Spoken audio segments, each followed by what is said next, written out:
This morning, an invasion of privacy. You wouldn't think something like that would happen, especially in a place that is so populated. The secret recordings inside a St. Charles Dollar Tree and why police believe there are more victims. Pay is so low, you can't get people. This morning, time is running out to agree on a St. Louis budget. How you can share your thoughts this morning as we approach a crucial deadline. Showers this morning, but we dry out to end the week and we cool down as we head into the weekend. Headed down to St. Louis City match for Saturday. You could have some rain around. We'll explain. Summertime is here, and with it brings its own sets of challenges. With school out, sometimes we see crime rise. This morning, we're live with how to keep your kids busy this summer. One Melville teacher has the need for speed. The adrenaline pumping ride she's about to get on in just a few minutes. This is Today in St. Louis, focused on you. Good morning, everyone. It is Wednesday, June 5th. I'm Michelle Lee. And I'm Sydney Stallworth. I'm in for Rennie Knott, who's off this week. Now, some of us are waking up to some showers this morning. Anthony Slaughter has been tracking those storms.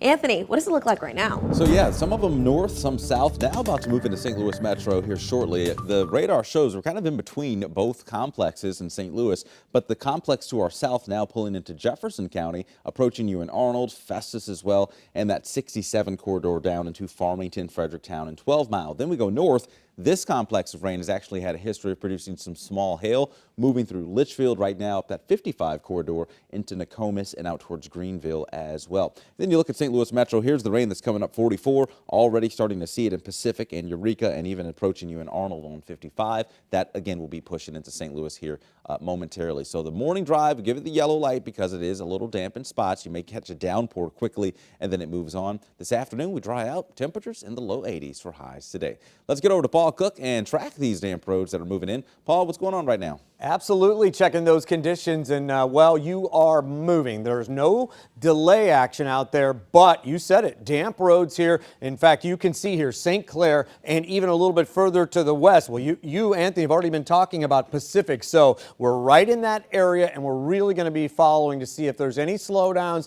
slick spots, or just anything like that. We've had lighter volume here, summer-like volume, which is, you know, school's out. We've had that all week so far, so that could work in our favor. Right now, you can see the big map shows moving very well. We'll have another take of traffic coming your way soon. New this morning, our newsroom has learned a man is dead and a woman is hurt after an overnight shooting in St. Louis. Right now, police are trying to find out where this happened because both of the victims were dropped off at SLU Hospital around 2 o'clock this morning. Now, our newsroom is still working to learn those victims' ages, conditions, and where the shooting happened. And of course, once we hear back from police, we'll be updating you on air and online. Right now, many of you might be struggling to find a safe and affordable place for your kids now that school is out. And, you know, I understand how stressful that can be, of course, as a parent. This morning, our Mercedes McKay is joining us live with programs that you can take advantage of, really with safety in mind. Mercedes. Good morning, Michelle. As a parent, you know safety is your top priority for your child. So summertime is always fun. You get to spend more time with your kids, but it also can be really challenging as a working parent. So thankfully, there are programs all across the city of St. Louis that'll keep your kids busy and staying safe in a positive way. So right now, we're live outside the Buter Recreation Center. To give you an idea of where that is, it's near that new Top Golf, kind of in the Midtown area. You can see the sign behind me here. It talks about how it's open for registration and it's completely free. So this is one of the 7 rec centers across the city of St. Louis where these programs are taking place right now. Here's what you'll find if you head into any of those rec centers this morning. Swimming, basketball, arts and crafts, and even robotics and tumbling are taking place. Younger kids and teens are welcomed between 8 in the morning to 5 in the evening. The city is extending its rec center weekend hours again, something they did last year after nearly a dozen teens were shot downtown. Now that will start on June 14th at the Tandy and Cherokee Recreation Centers. Both North and South City locations will be open from 8 in the evening to midnight every Friday and Saturday. Now here's something to keep parents' mind at ease. The city's Commissioner of Recreation told me this morning they talk directly to teens about what they want to see. Just asking them what it is that you want to do. And they really wanted the team parties and things, somewhere safe where they could go and just have a great time and know that they can dance and enjoy themselves. It gives them somewhere to put that energy. And if you give them a positive place to put energy, they'll put it there. Again, all the summer programs across the city of St. Louis are free. The Urban League also has free programs. Those start on June 10th, but that is for kids in kindergarten to 8th grade. Now, coming up in our next half hour, I'll tell you the summer programs that are affordable and available in the city, county, and across the river. Live in St. Louis, Mercedes McKay, 5 on your side. Thanks, Mercedes. We look forward to hearing that. And in the meantime, we do have all the information you need about these summer programs up on our website, ksdk.com. Just look under the TISL tab. And to learn where you can get free meals for your kids this summer as well, you can just head to ksdk.com and tap on the As Seen on TV section. It looks like he has done this more than once for sure, and we're glad to get him off the street.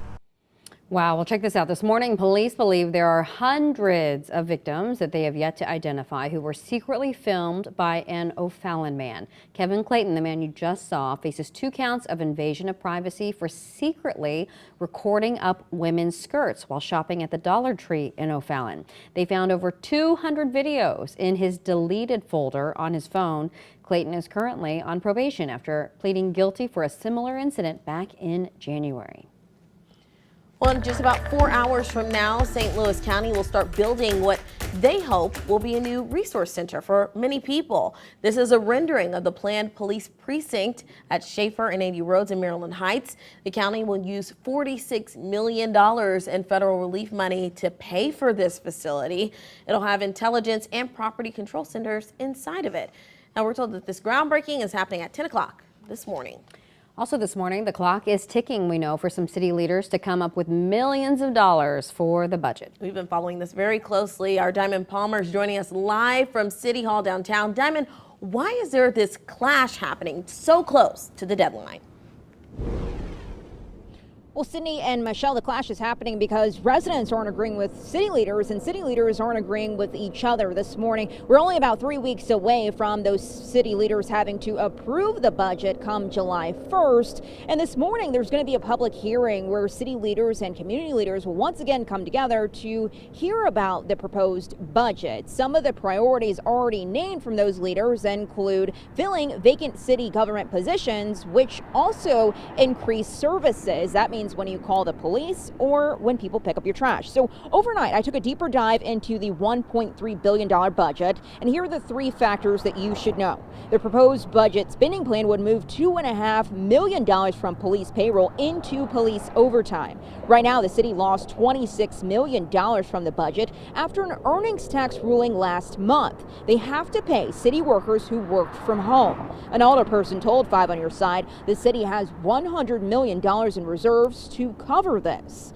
And this morning's budget hearing is open to the public, so you're free to attend. It comes after 2 public meetings were already held where community members shared how they think the money should be used. 5 on Your Side spoke to several alderpersons late last month, including mayoral candidate Kara Spencer and Alderman Rasheen Aldridge. There's some things that we should be moving money around to. I think that will have a huge impact. We are going department by department to hear what departments need, what's in their proposed budgets, and what's not. So today's hearing will take place starting at 9 this morning and last several hours into the afternoon, ending at 1:30 this afternoon. Those expected to attend include Mayor Tashara Jones and folks from the Board of Aldermen, in addition to community members who want to hear this discussion. But coming up in the next half hour, we'll hear from community members and what they say they want. Reporting live here at City Hall, Diamond Palmer, 5 on Your Side. Well, the spotty rain we have around this morning should clear away for the backyard forecast today. In fact, the clouds will clear away and the humidity levels fall off. We're headed back into the low 80s for highs today. And this morning, Biden's new border security order is now in effect. What it means for migrants and law enforcement who are at the border right now. Plus, the historic criminal trial of President Biden's son is underway. We'll tell you the key witness set to take the stand just hours from now.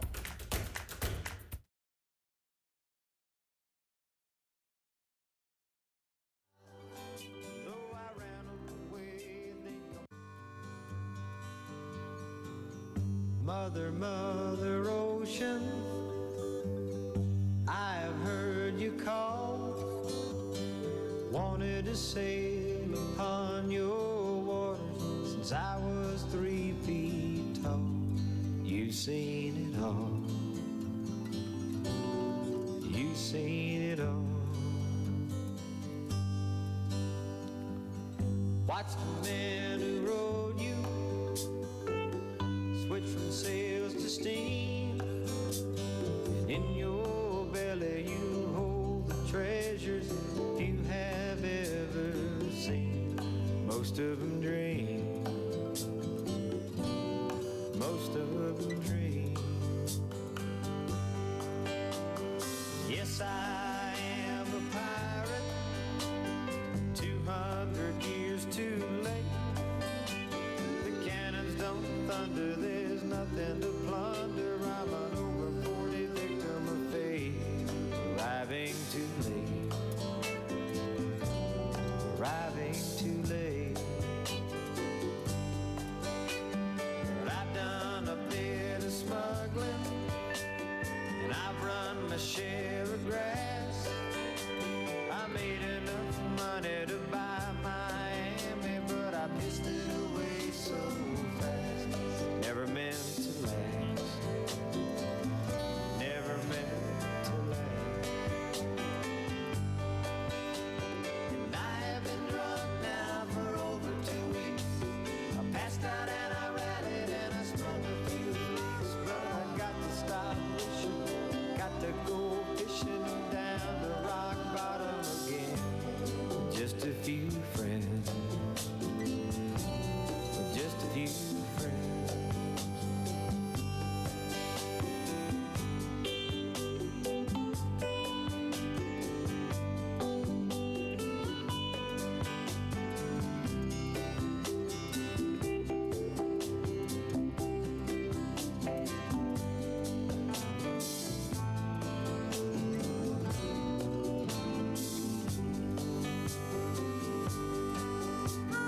I go for younger women, live myself a little while, though I ran away.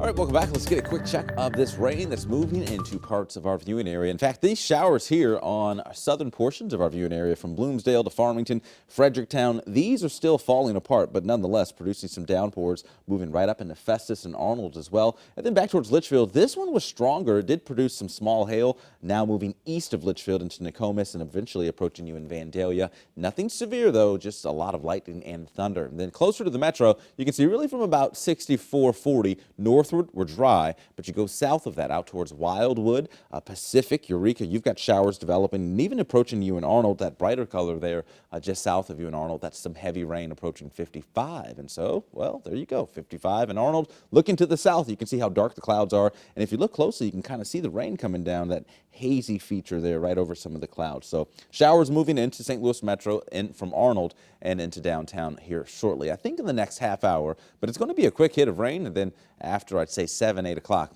the rain's out of here. We're dry for the rest of the day. 74 at Lambert. Still muggy, too. The numbers, dew points are in the 60s, but it will go through the day. With the rain wrapping up, the clouds clearing, the numbers are starting off mild, though, in the low 70s all across the board this morning. So there are your highs today. Low 80s expected all across from Belleville to Alton, Chesterfield, and even Festus in St. Louis Metro as well. So here are your weather headlines. As we go into the weekend, we do have another chance of rain, but between now and Saturday, we should start to dry out. The less humid air is going to be crucial here the next couple of days, really giving you a chance to enjoy the outdoors, of course, minus the cicadas, which are seeming to die left and right all over the ground. It's kind of gross, right? Watching the weekend for another chance of some rain. In fact, if you're headed down to St. Louis City SC's match on Saturday, you could have some showers in the area on Saturday, and then those clear away on Sunday. But look how warm it's going to be for tomorrow and Friday. Yeah, some good pool days coming our way, at least in the short term. We'll talk about the rest of the 10-day forecast coming up. Let's get over to Paul. You love those cicadas, don't you, Paul? You know, I feel their eyes on me. All the sometimes. time. A little bit, yes. Always watching. What is going on? Maybe this rain will help. Less than ideal conditions on the roads right now in Pacific, and we are looking at all these cameras and watching, folks. It could bog you down here, but right now everyone is playing and looking in their mirrors before they merge. So very important. But this is our road weather index. So that green is the precipitation that Anthony's talking about. Look at that as you move on in, and as he said, 55 Arnold, then up through Melville. You're going to be seeing it as we kind of move the map right now. Wow, not bad, but we're going to keep a very close eye on it with this wet weather, travel times, all of that so relevant to your commute. And we'll show you that full picture here in just a few minutes. Sydney. Thanks so much, Paul.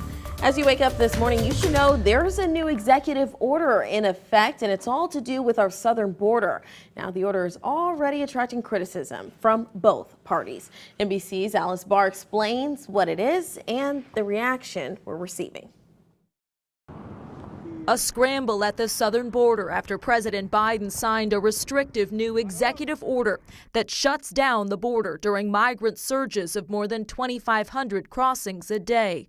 With average encounters now near 4,000 a day, the president saying it's time for action. The border is not a political issue to be weaponized. The political consequences are enormous. With the election just 5 months away, recent polling shows former President Trump has a 30-point edge on who would better handle immigration and border security. The truth is that Joe Biden's executive order won't stop the invasion. It's weak and it's pathetic. Republican lawmakers blame President Biden for the record nearly 10 million migrant crossings since he took office and reversed Trump border policies. He can close the border down entirely. He's not going to do that. The president blaming Republicans for blocking a bipartisan border bill that former President Trump opposed. I've come here today to do what the Republicans in Congress refuse to do. Take the necessary steps to secure our border. Democrats divided. We prefer legislation. The Republicans are blocking it, and so Biden is moving forward. Instead of falling into the Republican attack on immigrants, we should have our own pro-immigrant, pro-worker, pro-American, pro-civil rights vision for immigration in this country. Deep divisions in an entrenched political fight. In Washington, Alice Barr, NBC News. Just hours from now, Hunter Biden's ex-wife will take the stand in his criminal trial. President Biden's son is accused of lying about his drug use on a government background check to buy a gun. During opening statements, the prosecution played clips from the audiobook version of Hunter Biden's biography, which details his drug use over the years. The defense says Biden did not knowingly lie on the form. And today, President Joe Biden will arrive in France to acknowledge the 80th anniversary of D-Day.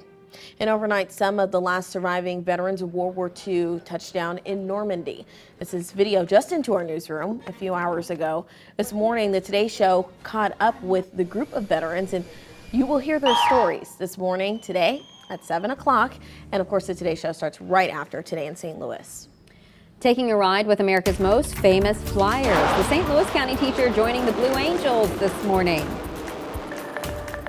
Plus, right now, it'll cost you less to bring home a new fur ever friend. A St. Louis company footing the adoption bill this month.